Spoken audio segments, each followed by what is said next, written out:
Hoy vamos a empezar una nueva unidad, la unidad 2, Edad Media, y vamos a enfocar dos cuentos de Juan Manuel de su obra maestra El Conde Lucanor, que es una obra en prosa del siglo XIV. Al hablar de la Edad Media en la península ibérica, hablamos de un periodo de muchos siglos que se inicia, podríamos decir, es conveniente marcar su comienzo con la invasión musulmana a principios del siglo VIII, que es el momento en que colapsa el estado débil visigodo y al principio el Islam predomina y la civilización cristiana realmente es receptora, beneficiaria de los grandes adelantos tecnológicos, científicos, culturales del Islam, del imperio islámico en expansión, ¿no? En su época de pujanza, cuando desde la India hasta la península ibérica, atravesando todo el norte de África, es realmente da más unidad y coherencia que el cristianismo que está eso es la época que llamamos la edad oscura para el occidente cristiano, ¿no?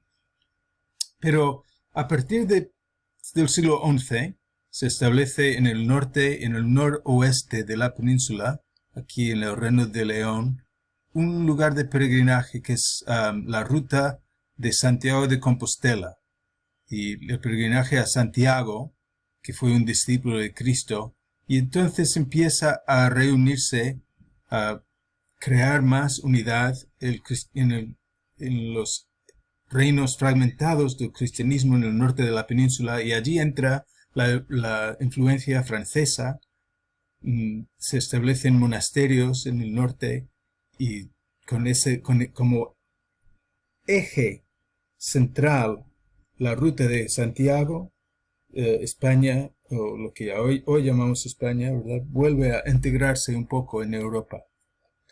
La Edad Media es otra vez conveniente pensar, ponerle punto final a la Edad Media en España con la conquista de Granada en 1492, que es también el año, claro, del viaje de Colón, y eso es cuando se establece el predominio cristiano en toda la península. Entonces es una época de diálogo entre esas tres culturas, cristianismo, judaísmo e islam. Es un diálogo de tres culturas en conflicto, en tensión, hay una rivalidad, pero dentro de eso hay intercambio, hay influencia, hay imitación. Los cristianos, sobre todo en las altas capas de la sociedad en esta época, tienen cierta tolerancia, respeto hacia su rival musulmán y cierta buena disposición para recibir modelos culturales. Y eso lo vemos reflejado en Juan Manuel hasta cierto punto. He puesto aquí una diapositiva con una breve lista de géneros poéticos que son importantes en la Edad Media y que no vamos a leer este semestre, pero quise que tuvieran en cuenta, y varios de ellos reflejan esta situación histórica que mencioné, porque las jarchas son textos de primitiva lírica de tradición oral en español, en lengua castellana, que nos llegan a través de manuscritos en árabe, porque los poetas de la corte, de palacio, que escribían en árabe, escuchaban estas canciones callejeras de los cristianos y los copiaron, incorporándolos como elemento decorativo en sus composiciones en árabe. Otra cosa, por ejemplo, que ejemplifica estas circunstancias históricas es la importancia del gallego, que es la lengua del extremo occidente de la península, pero a través de la ruta de peregrinaje a Santiago, la influencia francesa atraviesa toda la península y los peregrinos que llegan pues su influencia se deja ver más en el gallego que en el castellano en esta época. Y se escriben estas cantigas, como las mismas cantigas de Santa María, que son una colección importante de poemas en alabanza de la Virgen María que se coleccionaron en la corte de Alfonso X, y da una buena idea entonces de la poesía de la época y la importancia del gallego en eso. Bien, y estos son 4 géneros en prosa que también son importantes en la Edad Media en la península. Todavía está solo en ciernes, lo que llamamos hoy en día la literatura, ¿no? La ficción en prosa. Son más importantes géneros como la historia o los tratados. Pero poco a poco, sobre todo a través de colecciones en árabe que se traducen, se inicia la creación de la ficción en prosa. Después, en el siglo XV, con la llegada de la imprenta, un invento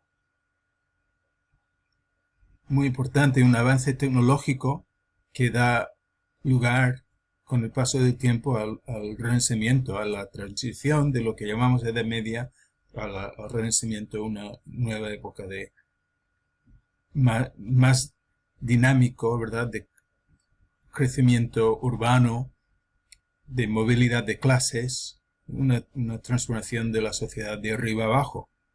Y antes de eso empiezan a escribir obras de ficción en prosa que circulan solo en manuscrito, pero después, con la llegada de la imprenta, empiezan a imprimirse y se crean estos 2 géneros, sobre todo, que son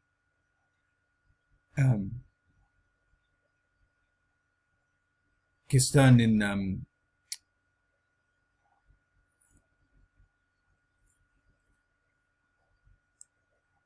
que están en pleno desarrollo cuando llega la imprenta, y entonces siguen desarrollándose después. Uno es la novela sentimental y otro es la novela caballeresca. Y de la novela caballeresca hablaremos más la semana que viene, porque veremos la parodia que hace de ella Miguel de Cervantes en Don Quijote.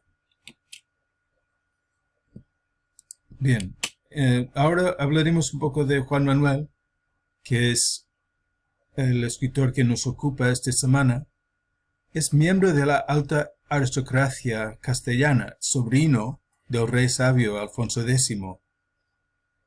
Es autor de una obra variada, sobre todo sus temas tienen que ver con la vida de la corte, ¿verdad? Las responsabilidades de un caballero, la moral, la ideología caballeresca, la caza, también escribe sobre la caza y sobre el ejército de las armas.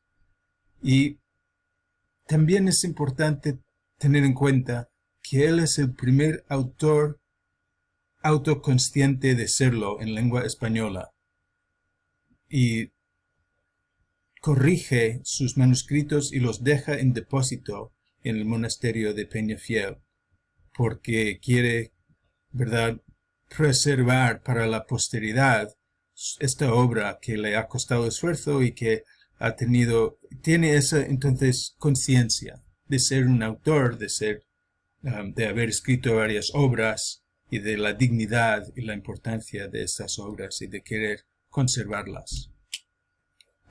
La obra maestra de Juan Manuel es el Conde Lucanor, escrito hacia 1328, donde hay una visión tolerante, aristocrática, un didacticismo que no es como el didacticismo religioso de los clérigos que tratan de adoctrinar al pueblo, sino que realmente él escribe para una audiencia, ¿verdad?, de su propia clase, una audiencia de élite, de la clase dirigente, y si es didáctico, no lo es en el sentido de querer adoctrinar y enseñar la religión, sino enseñar a actuar en la corte, a comportarse de una forma adecuada para fines prácticos y para mandar. Entonces, para tener el respeto y el reconocimiento de los demás y sopesar las formas de ser, entender el carácter, incluso la psicología de los súbditos y las personas que tiene uno en torno en el palacio, en el contexto de la corte, ¿no? Es ese tipo de didacticismo, un didacticismo práctico, activo, de este mundo y no del otro, ¿verdad? No del más allá después de la muerte, sino de cómo mandar y cómo actuar con eficacia político-social. Este género tiene su modelo árabe en un género que se llama el adab y que tiene características muy parecidas. Que es un joven, en este caso el conde Lucanor, un joven aristócrata, que va y le pide a un hombre más sabio, mayor que él, su tutor, Patronio, consejos. Y cada vez que le da un consejo, le cuenta una historia.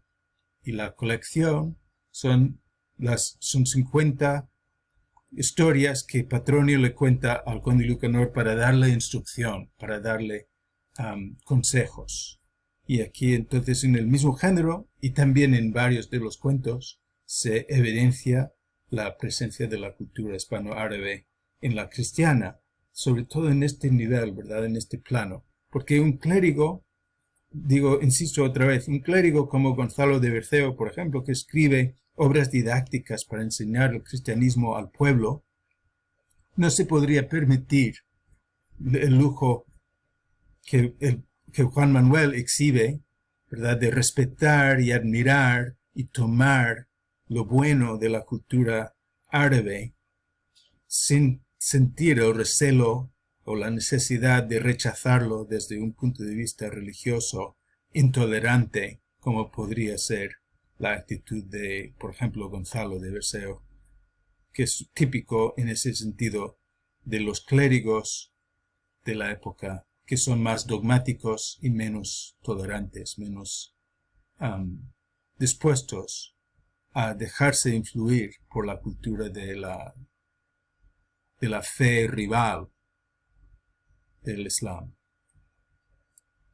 Como ya dije en mis apuntes que puse en internet, de la versión de los cuentos que puse en Blackboard, yo les quiero animar a leer el texto de Juan Manuel en el original y no solo en la actualización. Y entonces he puesto estos pocos apuntes, estas notas breves sobre el lenguaje. Es verdad que es castellano del siglo XIV y por supuesto un poco raro, un poco difícil para nosotros, pero las diferencias, en verdad, cuando uno se va acostumbrando y va viendo las diferencias que se repiten, entonces se hace rápidamente más fácil. La F de fablar, facer, fasta, etc., que es H en el castellano actual, es lo más frecuente. Y hay otras consonantes y algunas vocales que a veces hemos cambiado. Entonces, diger o dishir se pronunciaría en la Edad Media aparentemente, no se sabe, pero los especialistas tienen creen que en la Edad Media había otra consonante que hoy en día no existe, ¿verdad? La sh. Entonces, musher, deshir. La G por la S, a veces la O por la U, entonces logar en vez de lugar, la T de verdad en vez de verdad. Y hay palabras también que han evolucionado, como omne, que hoy es hombre. Todo esto, claro, se va acumulando. El orden de las palabras también puede ser distinta.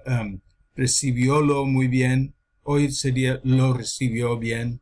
Dishol, hay contracciones como dishol o contol, y hay palabras, claro, como guisa, o morar, fincar, llantar, que no existen hoy en día o se usan menos o con un significado más restringido. Y todo esto acumula para hacerlo un poco más difícil, pero yo les animo por lo menos a hacer el intento, ¿vale?